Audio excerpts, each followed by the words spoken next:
Hi everyone and welcome back to my channel. Hello, devoted General Hospital viewers, those of you who thrive on the twists and turns of Port Charles intrigue.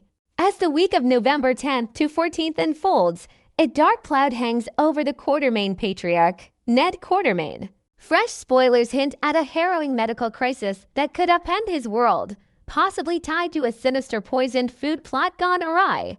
Imagine the elegant dining room at Bobby's, a staple of community gatherings, turning into a scene of chaos. This isn't just another fleeting drama. It's a potential turning point that ripples through families and feuds alike. The latest GH promo video teases a gripping moment. An unidentified man's hand clutches the arm of a chair with desperate force, his body teetering before it gives way in a dramatic collapse. Dressed in a sharp suit, complete with a gleaming wedding band that catches the light, this figure remains faceless, heightening the suspense. Who is he? The setting screams familiarity Bobby's, where secrets often simmer over plates of comfort food. Cut to the hospital corridors, where Olivia Quartermaine, Ned's devoted wife, breaks down in raw emotion, her face etched with fear. Beside her stands Lulu Spencer, a steadfast friend offering quiet strength amid the turmoil. These snippets paint a picture of betrayal at the table, where a simple meal morphs into a weapon. Food tampering feels inevitable here. The symptoms scream anaphylactic shock or toxic overload, leaving patrons gasping for air.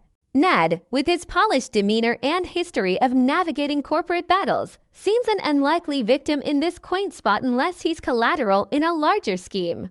Delving deeper, Ned's lack of overt enemies in Port Charles raises eyebrows. He's not the type to provoke vendettas like his more volatile relatives. His days are filled with the LQ boardroom strategies and family mediations. So why target him? Speculation points to him stumbling into someone else's grudge match. Picture this: a shadowy figure driven by resentment spikes a dish meant for another, only for it to land in Ned's lap through a mix-up in the kitchen or a swapped plate at a bustling lunch rush. This isn't random, it's calculated chaos in a town where alliances shift like tides. The promo's tension builds as Olivia's hospital vigil suggests the fallout could strain their marriage, forcing her to confront vulnerabilities she's long buried. Lulu's supportive role adds layers. As a journalist with her own history of loss, she might uncover clues that tie back to broader conspiracies, turning this incident into a catalyst for investigative drama. Echoes of recent scandals amplify the peril. Just weeks ago, Maxie Jones endured a nightmare on the Home and Heart set, collapsing from a severe allergic reaction to sabotage deception cream. The culprit, Jen Sidwell, the disgraced executive whose tampering left Maxie in a coma, now recovering off-screen at a secluded treatment facility. Fans recall the horror: Maxie's poised presentation derailed by hives, dizziness, and a plunge into unconsciousness, all orchestrated to silence her influence in the beauty empire. Sidwell's motive was clear: eliminate obstacles to his comeback. Could he escalate to culinary sabotage at Bobby's, viewing food as an accessible vector for revenge? Poisons like ricin or unlabeled allergens could mimic natural distress, buying time for escape. This theory gains traction with the mayoral election heating up. Laura Collins, the compassionate mayor, emerges as a prime target. Her platform of transparency threatens power brokers like Sidwell, who might see her acting as key to his redemption arc. Envision the setup: Laura, grateful for Ned's past leniency toward Martin Gray in the fake wool debacle, arranges a discreet thank you lunch at Bobby's. Ned, ever the gentleman, had advocated for probation over prison, sparing Martin humiliation and preserving fragile ties in Port Charles' elite circles. As they chat over salads and coffee, perhaps discussing election strategies, their orders get crossed in a server's haste or deliberate sleight of hand. Ned bites into the tainted dish, convulsing moments later while Laura watches in horror. The wedding band detail fits Ned perfectly. His union with Olivia is a cornerstone of his identity. Sidwell, lurking in the shadows with insider knowledge of local haunts, could exploit this meeting, turning a gesture of goodwill into a near-fatal error. The analysis here reveals Sidwell's pattern: subtle, deniable attacks that erode trust in institutions, from cosmetics to civic leadership. If Ned survives, it might forge an unlikely alliance between the Quartermaines and Collins clan, reshaping political dynamics as the election looms. Yet, the web of possibilities extends further, intertwining Ned's family ties. As Harrison Chase's father-in-law through Brooklyn's marriage, Ned occupies a pivotal spot in the law enforcement orbit. Spoilers tease Drew Kane eyeing the budding connection between Chase and Willow Tate, a forbidden spark amid Willow's ongoing recovery from her own health battles. Jealousy could drive Drew to extreme measures. Tampering with Chase's meal at Bobby's seems plausible, envisioning a scenario where the detective shares his untouched plate with Ned during a casual family drop-in. Drew's military background equips him for covert ops, slipping a neurotoxin into the sauce that induces rapid collapse. This twist humanizes Drew's darker side, born from losses in Afghanistan and betrayals back home, where protecting his circle means eliminating threats. Chase, ever the hero, might unwittingly pass the poison, leading to a hospital showdown where accusations fly. Olivia's distress in the promo could stem from divided loyalties, defending Ned while grappling with Brooklyn's anguish over her husband's near miss. This angle dissects family fractures, Ned's collapse not as a solo tragedy, but a domino tipping over Chase's career and Willow's fragile peace. Of course, simpler explanations linger.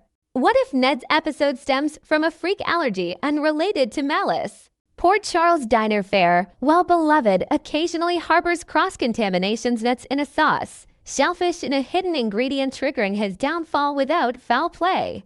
Or perhaps the suited man isn't Ned at all. Another married figure, like Martin Gray himself, could be the victim, his hand trembling from election stress or a personal demon resurfacing. Martin's history with the fake will ties him to Quartermaine drama, making him a red herring candidate.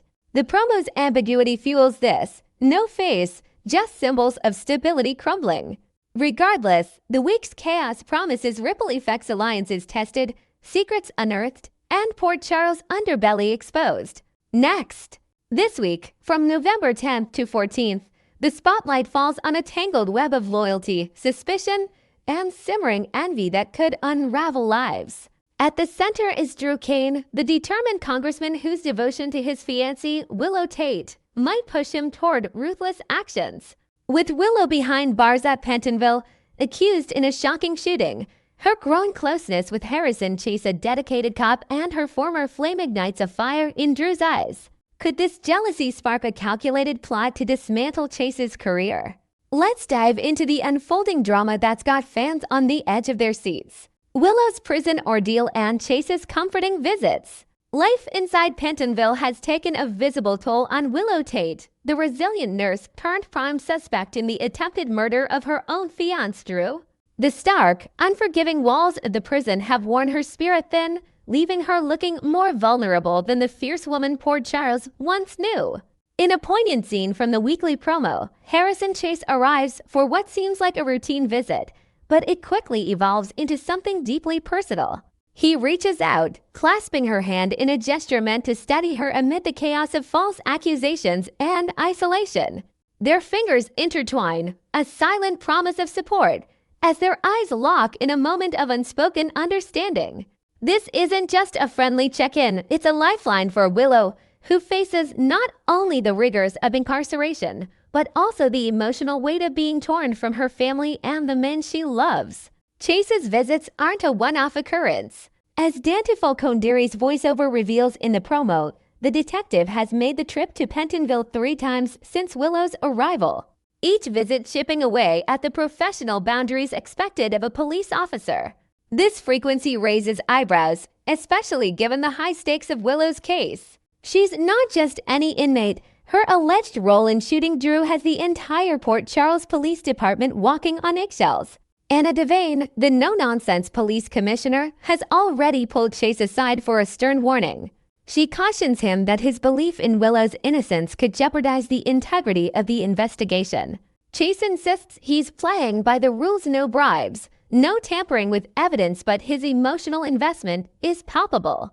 Even his wife, Brooklyn Quartermaine Chase, has voiced her concerns at home, pointing out how his bias toward Willow blinds him to the risks. In a town where personal ties often blur professional lines, Chase's actions feel like a ticking time bomb, potentially exposing flaws in the PCPD's handling of sensitive cases. Fans can't help but wonder if this devotion stems from unresolved feelings or simply a cop's instinct to protect the innocent.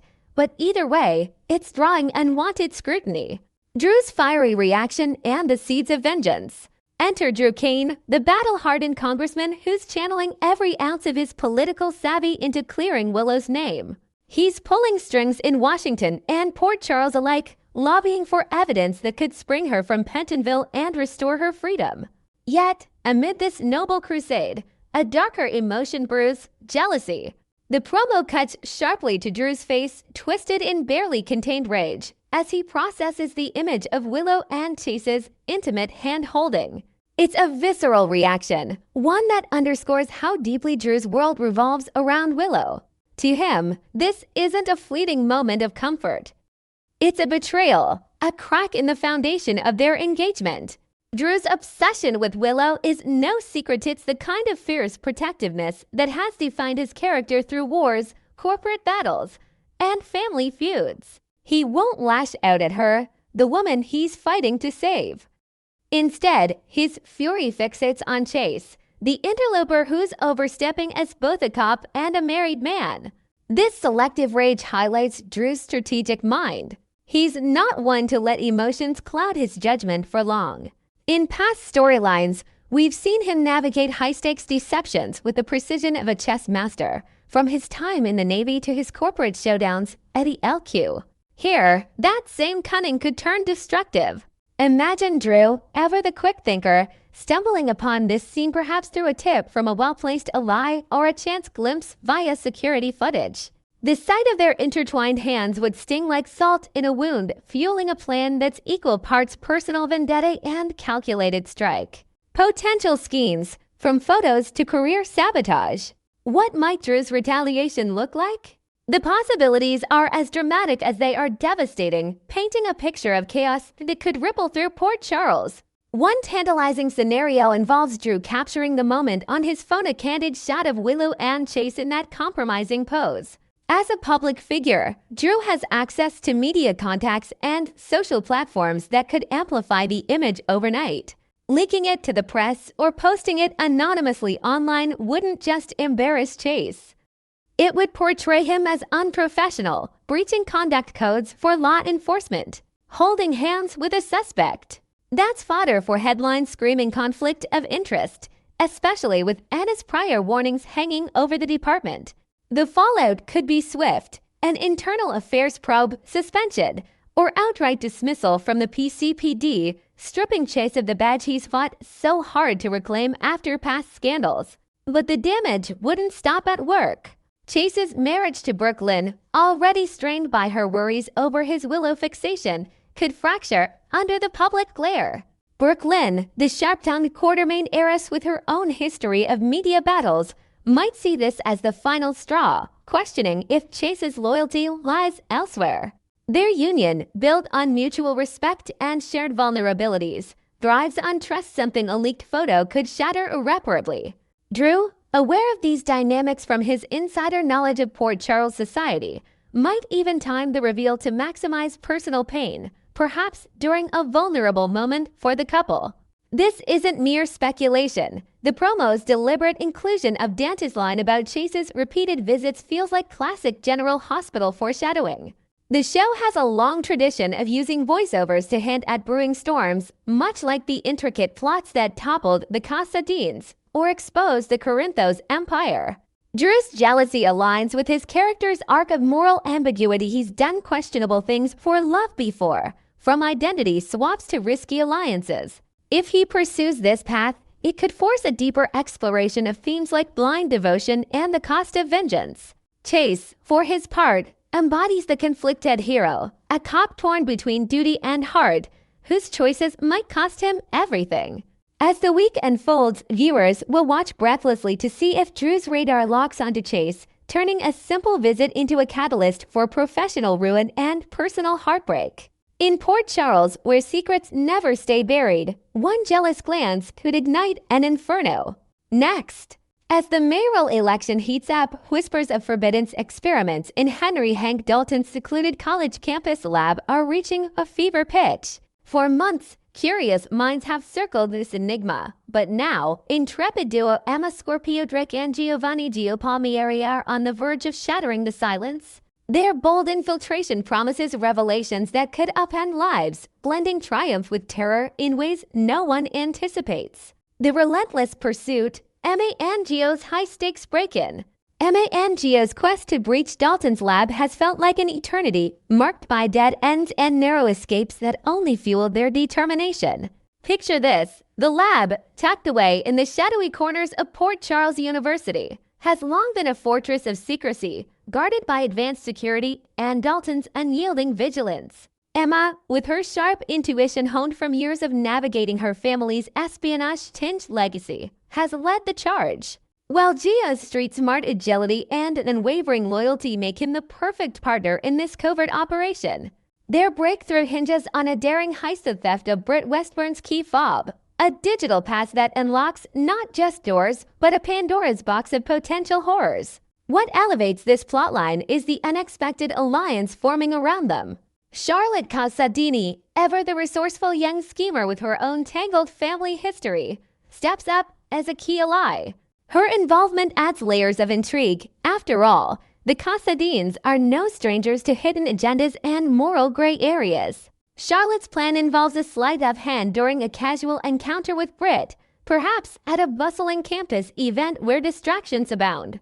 And here's where it gets even more compelling. Her brother, Rocco Falconeri, might join the fray, bringing his youthful boldness to the mix. Rocco, still finding his footing amid the Falconeri clan's protective shadow, could provide the diversion needed, maybe staging a minor mishap to draw Britt's attention away.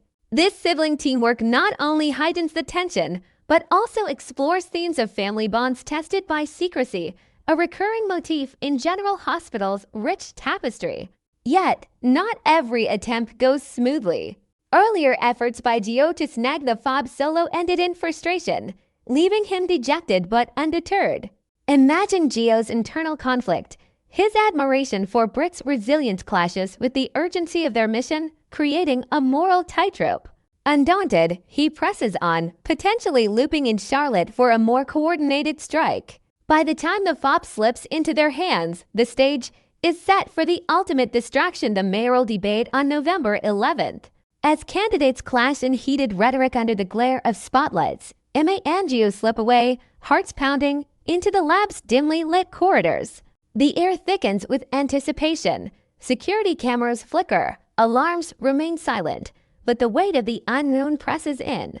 What they uncover will redefine their understanding of Dalton and the shadowy underbelly of Port Charles. Shocking discoveries, a revelation beyond imagination. Stepping into the lab, Emma and Gio brace for evidence of illicit dealings, perhaps the cruel testing on animals that their suspicions have painted. But reality hits harder, shattering their preconceptions like fragile glass. The chamber reveals a labyrinth of high-tech equipment, gleaming centrifuges humming with unnatural energy, vials of iridescent serums glowing under sterile lights, and monitors displaying data streams that hint at genetic manipulations far beyond ethical bounds. This isn't mere science, it's a descent into the forbiddance, where Dalton's experiments blur the lines between human ambition and monstrous hubris. The shock ripples through them viscerally. Emma, drawing on her Scorpio heritage, pieces together fragments, encrypted files suggesting bioenhancements tied to Port Charles' elite, possibly even links to long-buried Casadini legacies or Quartermain rivalries.